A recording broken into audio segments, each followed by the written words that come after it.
Hello friends, আশা করি তোমরা সবাই খুব ভালো আছো। আমি তো ভীষণ এক্সাইটেড আজকের আনবক্সিং ভিডিওটা নিয়ে, কারণ এটা তোমাদের জন্য হবে খুবই ইনফরমেটিভ এবং খুবই হেল্পফুল। এখানে তোমাদেরকে অনেক কিছু দেখাবো, অনেক কিছু জানাবো, আর তার জন্য পুরো ভিডিওটা তোমাদেরকে দেখতে হবে। তো নাইকাতে পিঙ্ক সেল চলছে 60% অফে। আমি আমার সমস্ত মেকআপ প্রোডাক্ট অর্ডার করেছিলাম, আর এতটাই রিজনেবল প্রাইসে পেয়েছি, সেটা যদি তোমরা শোনো তোমাদের চোখ জাস্ট কপালে উঠে যাবে। সেটা জানার জন্য কিন্তু ভিডিওটা শেষ অবধি দেখো। প্রথমে আগে দেখিয়ে দিই যে আমি কী কী নিয়েছিলাম। তো প্রথমে ছিল এখানে একটা কম্প্যাক্ট, যেটা ছিল ফেস কানাডার, আর একটা নেক্সট কম্প্যাক্টটা ছিল ফিটমির। আর তারপর আমি নিয়েছিলাম এখানে একটা ফিটমির ফাউন্ডেশন। আমার স্কিন ড্রাই সেনসিটিভ এবং আমার স্কিন কালার ডার্ক মিডিয়াম, সেই হিসাবে আমি সমস্ত মেকআপের সেটগুলো চুজ করেছি। তোমরা যদি জানতে চাও যে আমি কী কী সেটে নিয়েছি, কমেন্টে জানিও, আমি একটা ডিটেলসে ভিডিও করে পোস্ট করে দেবো। তারপর ছিল গার্নিয়ারের একটা মেকআপ ক্লিনজার, কারণ মুখটাকে খালি মেকআপ করে সুন্দর করে বাইরে বেরোলেই তো হবে না, আসার পর বাড়িতেও মুখটা সুন্দর রাখার জন্য মেকআপ ক্লিনজারটা কিন্তু খুবই নিডেড। তো এটা একটা নিয়েছিলাম। তার সঙ্গে ছিল নেক্সট যে প্রোডাক্টটা, সেটা কিন্তু অনেক ভাইরাল, আর আমিও ওয়েট করছিলাম যেটা কবে আসবে আর আমি কবে ইউজ করব।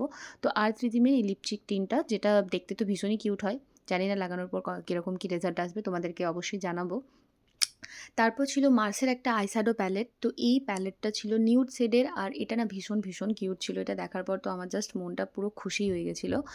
আর এই যে কম্বোটা ছিল না ল্যাকমির, এই কম্বোটার দাম দেখে না আমার জাস্ট মানে আমি জাস্ট ভাবতেই পারছিলাম না যে এত কম দামে মানুষ কী করে জিনিস দিতে পারে। তো এখানে ছিল দুটো আইকনিক কাজল, তার সঙ্গে ছিল মাস্কারা, তার সঙ্গে ছিল লাইনার। আর নেক্সট যে প্রোডাক্টটা পেয়েছিলাম সেটা তোমাদের সঙ্গে এখন শেয়ার করছি না, সেটা লাস্টে শেয়ার করবো, কারণ এটা একটা সারপ্রাইজ। তো পরে দেখাচ্ছি তোমাদেরকে। তো তারপর ছিল এখানে ল্যাকমির একটা প্রাইমার। প্রাইমারটাও অনেক কম দামে পেয়েছিলাম। তার সঙ্গে ছিল মেবেলিনের একটা কনসিলার। কনসিলারটার তো অনেক দাম জানো তোমরা, বাট আমি এতটাই অফে পেয়েছি যেটা দেখে আমি নিজেও অবাক ছিলাম। তারপরে এখানে ছিল একটা সেটিং স্প্রে, কারণ মেকআপ করার পর সেটিং স্প্রেটা তো খুবই নিডেড। আর এই যে আমার ফেভারিট পার্ট, মানে দুটো লিপস্টিক, দুটো নিউড শেডের লিপস্টিক। তবে আমি কিন্তু একটাই লিপস্টিক কিনেছিলাম এবং একটা কিন্তু আমাকে নাইকা থেকে গিফট করেছে, কারণ এত কিছু নিয়েছি তো গিফট তো করবেই। আর এই যে জিনিসটা তোমাদের সঙ্গে রিভিল করিনি, এই যে কিউট একটা মেকআপ পাউচ, যেটা কিন্তু আমাকে নাইকা থেকে গিফট করা হয়েছে। তো পিঙ্ক সেলে আমি মাত্র ৩,৫০০ টাকায় এই সমস্ত কিছু নিয়েছি।